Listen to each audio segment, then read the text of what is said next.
Chers amis de Canal Réussite, bonjour et bienvenue. Je suis heureux de vous accueillir sur Canal Réussite. Et aujourd'hui avec vous, j'aimerais développer un outil de changement de comportement, un outil très puissant qui s'appelle le processus de Dickens. C'est un outil dont je vous ai déjà un petit peu parlé par le passé. Et donc aujourd'hui avec vous, je vais le développer. Alors d'abord, pourquoi est-ce que ça s'appelle le processus de Dickens?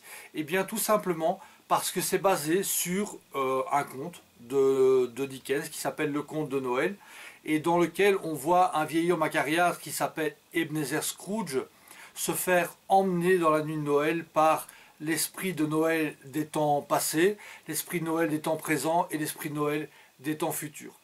Et donc il se fait emmener à chaque fois et à chaque fois l'esprit de Noël lui montre, tiens, voilà ce qui s'est passé à cause de ton comportement dans le passé, voilà ce qui se passe aujourd'hui et voilà comment se passera ton futur si tu ne décides pas de changer.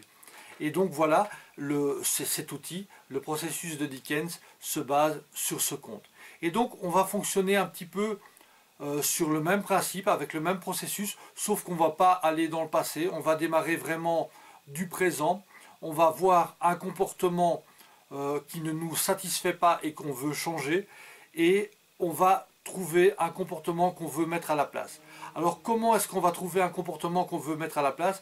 Il faut que ce soit un comportement qui vienne servir la même valeur. Parce qu'un comportement, quel qu'il soit, a toujours au départ une intention positive, et cette intention positive, c'est de servir une de vos valeurs.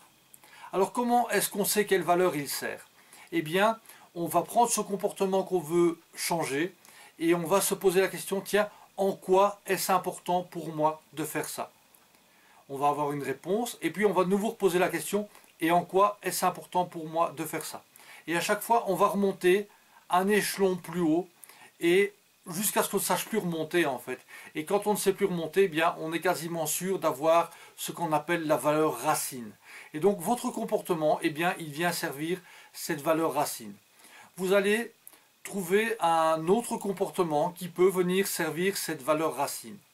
Ça, c'est dans un premier temps. Le deuxième temps, eh bien, on va appliquer ce processus de Dickens, on va se faire enlever un petit peu dans le futur par l'esprit qui va nous emmener dans notre futur avec le comportement qu'on a actuellement, donc celui qu'on veut changer. L'esprit va nous amener dans notre futur et nous montrer quel sera notre futur si nous gardons ce comportement, si nous ne le changeons pas. Et donc l'idée ici, c'est vraiment d'essayer d'associer à ce comportement à changer un maximum de plaisir, un maximum de déplaisir, un maximum de douleur. Donc le comportement à changer, on va y associer, en le futurisant, un maximum de déplaisir, un maximum de douleur. Pourquoi? Eh bien parce que vous savez que l'axe du changement au niveau limbique, c'est soit d'un côté fuir la souffrance, soit de l'autre aller vers le plaisir. D'accord? Donc soit on cherche à fuir la souffrance, soit on cherche à aller vers son plaisir. Ici on va associer les deux et c'est ce qui fait que cet outil est très puissant. Premièrement, donc, repérer ce comportement qu'on veut changer, y associer un maximum de déplaisir, un maximum de douleur pour l'alourdir et pour vous donner envie de le quitter.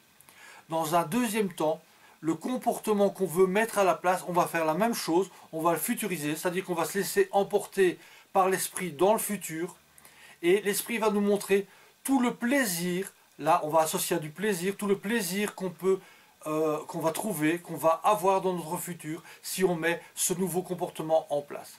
Donc associer un maximum de déplaisir, un maximum de douleur au comportement qu'on veut changer, associer un maximum de plaisir au comportement qu'on veut adopter, au nouveau comportement qu'on veut avoir.